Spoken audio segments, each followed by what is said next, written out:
take notes. That's always good as well on the back of your bulletin.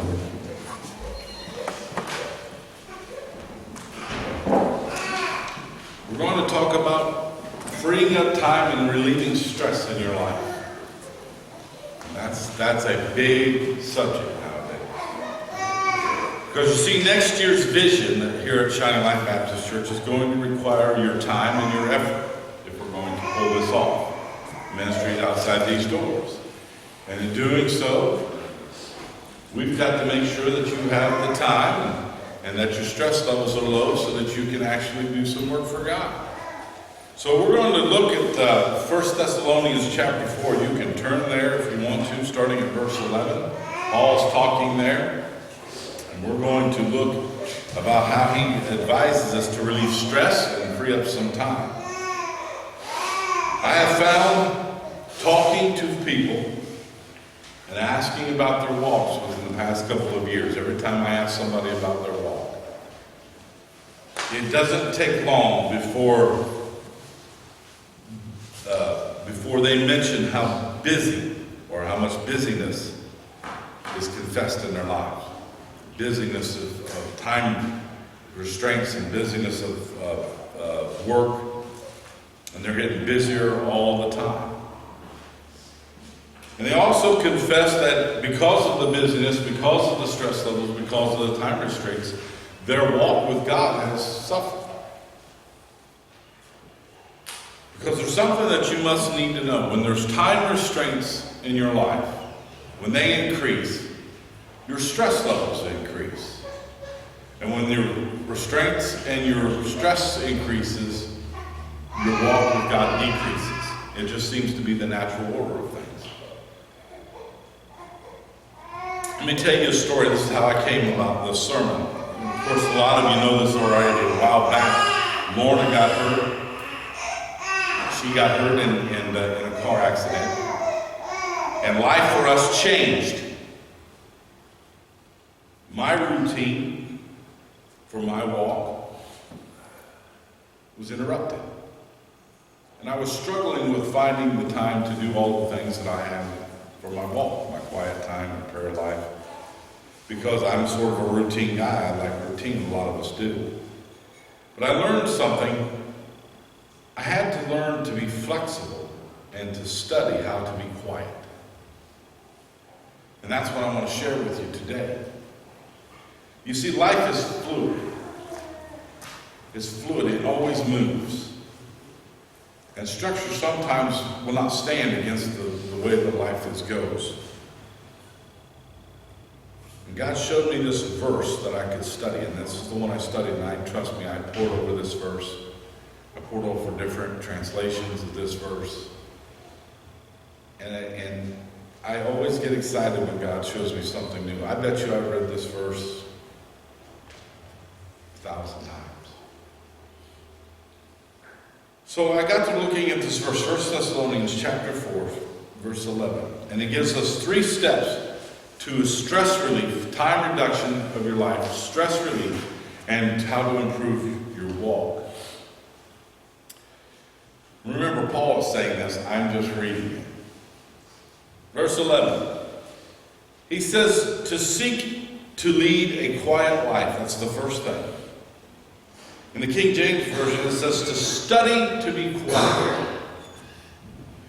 Reading this verse for the past 2 weeks, I realized that I needed to become a student of quiet. My office hours, I'm usually here. I get up with Lorna. We have our morning prayers and breakfast together. She goes off to work, and then I'm at the Y and then at the office usually. Well, that changed. For her being hurt, she needed me in the morning. So sometimes in the afternoon, I would come down. Sometimes in the evening, I would come down to get my quiet time. Everything changes.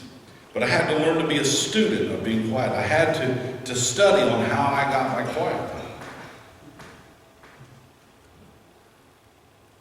Here are some tips that may or may not apply to you today.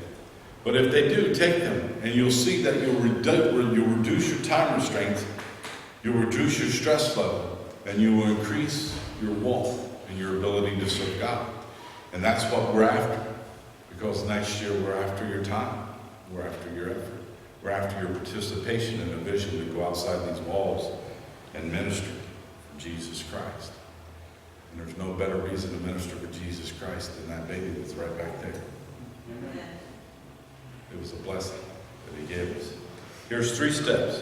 Lead a quiet life. Here are the tips. First, get rid of all the needless distractions in your life. If you would take time to study the needless distractions in your life, you're going to find a bulk of your time that really is wasted on nothing important. And what I mean by getting rid of the needless distractions, some of you are not going to like these, but that's okay.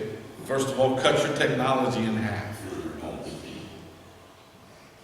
How many of you, and you don't have to raise your hand, how many of you stare at the TV, not enjoying the program at all, just listening to the noise? You can shut it off. Take time. One of the biggest black holes for your time is surfing the web. Needless information.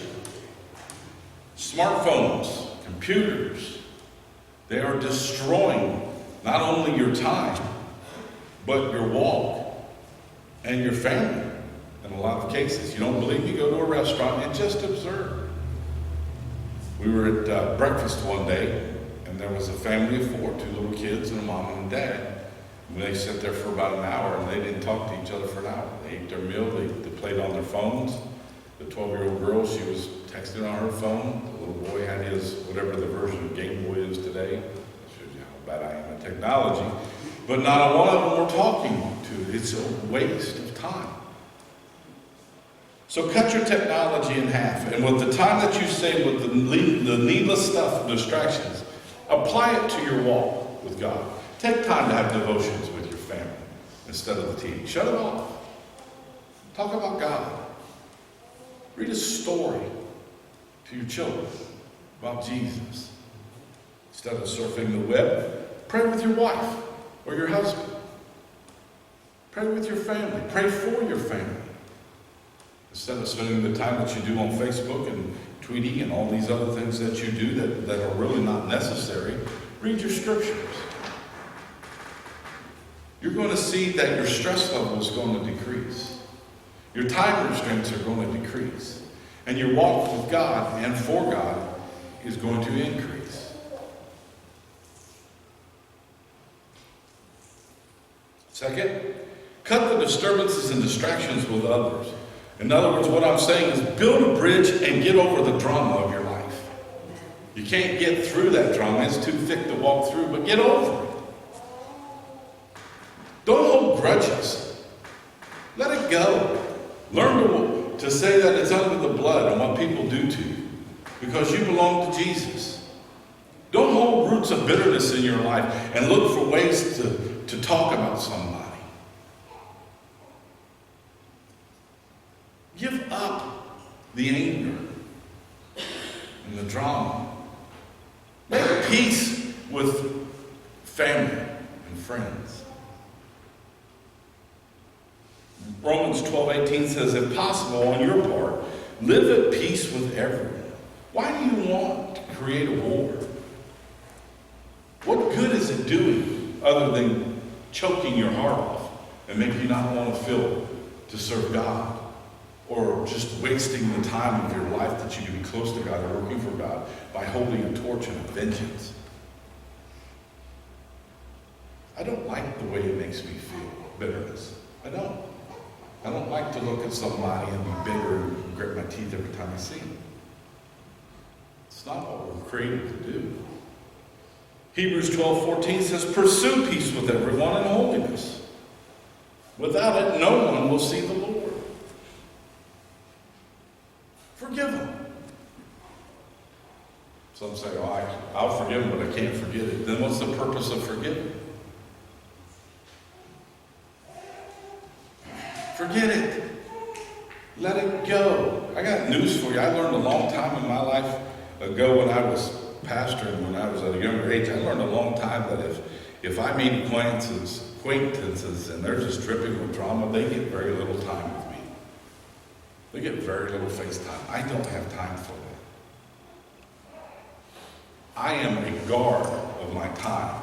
And I'm not going to run around a tree because of drama when I can be spending it with God.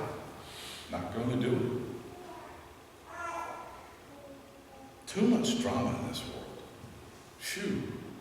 Just talking about it makes me icky. Pursue peace with everyone. If we focused our energies on the Lord instead of pettiness with others, we would be super Christians. And we would have time and walk and work for God. Spend your time wisely in life. Second step Paul talks about is in the same verse. It's the next one. Now remember, Paul's writing this. I'm just reading it. Don't shoot the messenger. Mind your own business. That's what it says. Mind your own business. Let me just say, I'll go on record right here to say that there is too much sharing going on in life nowadays. No one believes in a personal life anymore. With Facebook and Twitter and tweets and Instagramming and reality TV, it's a wonder people's heads haven't exploded yet. There's way too much oversharing. I got news for you. Don't send me a picture of your dinner. I don't care what you're eating for dinner.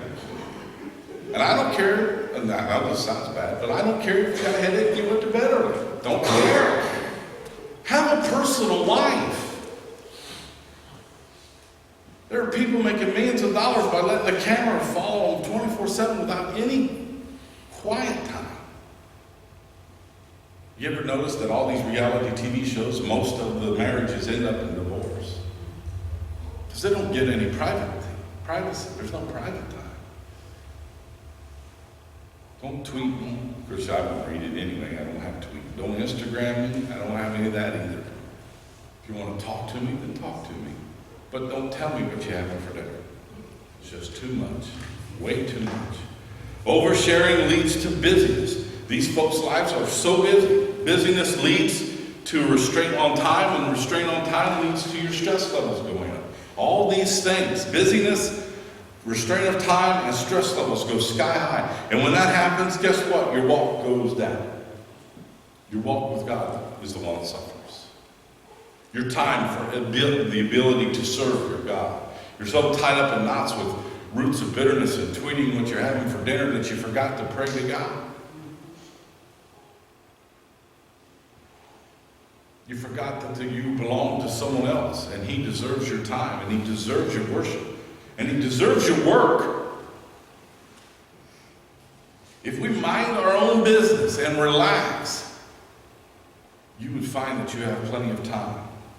Look at James, chapter 3, verses 4 through 6. Before I read this, let me ask you a question. Now, I might be dating myself, but I'm going to ask it anyway. How many remember the old show Bewitched?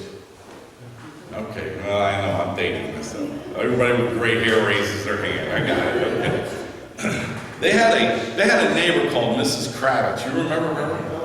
Her life was full of busyness. It was always with their nose pressed against the window, looking to see what they're doing at their house so that they could talk about their house. She didn't have a life, if you realize that. That was her life. Busyness destroys the ability to have a life. James 3, 4 through 6. And consider ships, though very large, are driven by fierce winds. They are guided by a very small rudder, wherever the will of the pilot directs. So too, though the tongue is a small part of the body, it boasts great things. Consider how large a forest and small fire ignites. And the tongue is a fire. The tongue, a world of unrighteousness, is placed among the parts of the bodies. It pollutes the whole body and sets the course of life on fire, and is set on fire by hell.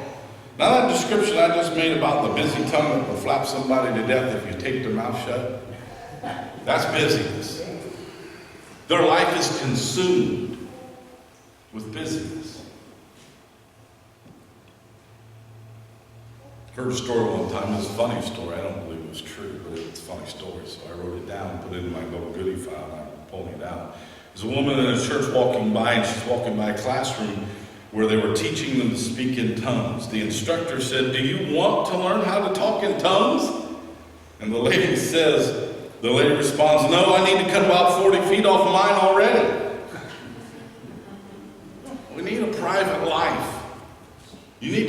concentrate on your walk. You need to concentrate on serving your God. And the third step that Paul goes on to talk about here. To work with your hands as we commanded you. Christians should have some type of activity or ministry whereby we are doing something that is tangible for God. It is great when you come to church and worship corporate, but you ought to have something that you can do that is tangible in this physical life that you're worshiping your God. There should be a ministry that you're involved in. There should be some activity in your life to put you in place of serving your God. I mean, we were created to work for God. Genesis 2:15 says, the Lord God took the man, Adam of course, and placed him in the Garden of Eden to work it and to watch over it. We were created to work for our God. And nowadays in society, we've gotten away from working for God. We've gotten used to the habit of just coming to church setting, doing what we need to do, going home, and then not actually physically working for God. Why have we gotten away from working for God? Because we've decided that we're going to work for self. That's what's happened. We've replaced working for God with working for self. Materialism drives time restraints through the roof, which also drives up your stress levels through the roof. And it's serving down. There's no time left for God when our budget is at the max that it can be possibly at. When we're working for a second job, or we're working to get all the overtime we can, there's no time left to serve God. God tells us to be good stewards. One of the key components of having a peaceful life, and I'll be saying this more than once so that you know that, is that contentment needs to be in your life. Contentment. What does it matter if a man gains the entire world and loses his soul? What does it matter if you get the newest and greatest iPhone? People sleep in tents in cold weather for 4 days to be in line at Apple stores to get the newest phone. Really? That's 4 days you could be serving God. That's 4 days worth of service to God, and you sit before a store in a tent so that you're the first one to get it. I don't understand it. Black Friday, that's amazing if you just watch the people Black Friday going to do the things that they're doing. Whew. I tell you, the only Black Friday that really matters is the one when they hung Jesus on the cross.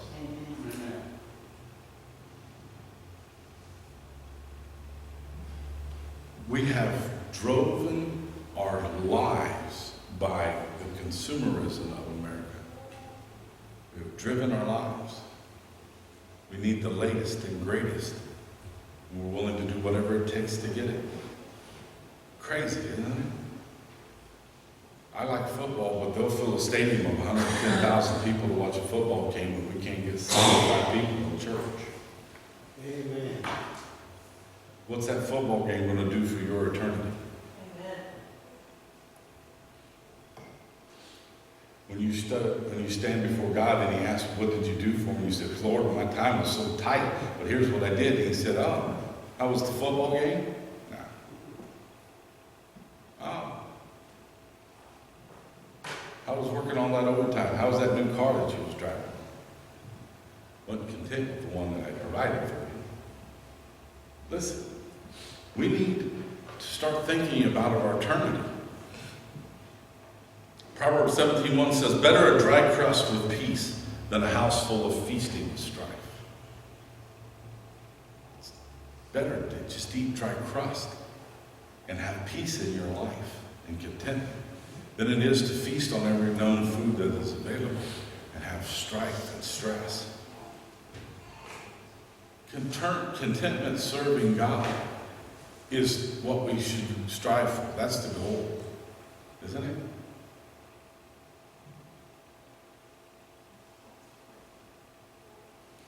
I know Miss Charity would give everything that she had to make sure Tanner was okay, and that's what was important. when it boils down to it, materialism is going to be here for the next person. But they're not going to stand for your walk. Look at Ecclesiastes chapter 4, verses 4 through 6. Solomon says this: I saw that all labor and all skillful work is due to a man's jealousy of his friend. This too is futile in pursuit of the wind. Keeping up with the Joneses is futile. Because they got an iPhone 7 and you got an iPhone 6. We can't have that. The fool folds his arms and consumes his own flesh. Better one handful with rest than 2 handfuls of effort in a pursuit of the wind. Better it would be 1 handful of work with God than 2 handfuls of a foolish pursuit of the wind. That means absolutely nothing when eternity goes around.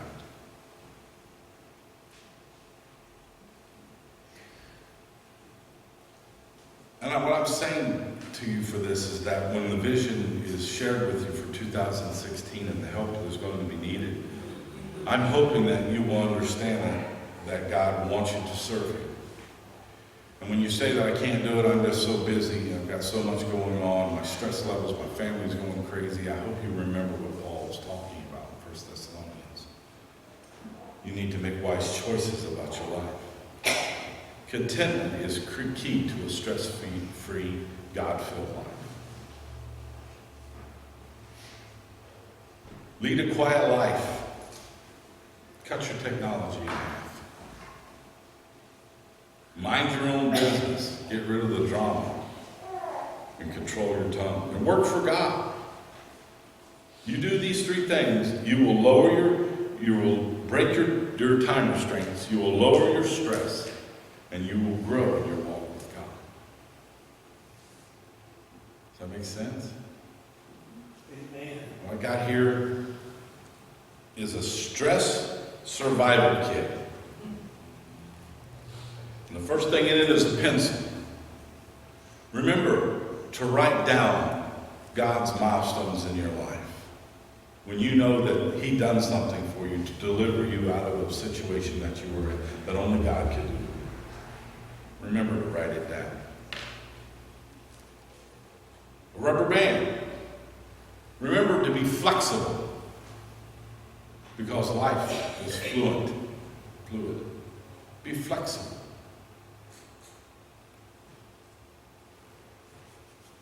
A blindfold reminds you to get some rest. What else we got in here? Well, Band-Aid reminds you to heal the hurts in your life. Don't let them fester. Don't let them create roots of bitterness. Tie up the loose ends, forgive and forget it, and serve your God. Oh, a stick of chewing gum. This reminds you to stick to God's plan for your life. Stick right next to Him when you're in your walk. What else is in here? Amen. Amen is to remind you that everybody deserves a fresh start. Someone has done you wrong and they want to make it up to you. Everybody deserves a fresh start. More in here. Or an eraser. This is a reminder that everybody makes mistakes. Forgive them. Don't hold it against them. A toothpick. It reminds you to pick out all the blessings of your life every day. And go over them and thank God for each and every one of them. There's something else in there. Oh, a kiss. This is to remind you that you need to show affection to all that you love every day. If it's a phone call to say, I love you, or if it's a peck on the cheek. My boy is 26 years old, and I am proud to say that he will not shy away from me giving him a kiss on the cheek. Amen. You've got to show affection to the ones that you love. If you remember all these things in your survival kit, your stress level will drop. And your walk for God will increase. It's a great little kit. I used to use it all the time. If you haven't got one, I suggest you pick yourself up one. Bow your heads with me, if you will. If you're here today and you don't know Jesus Christ as your personal Savior, you can change all that.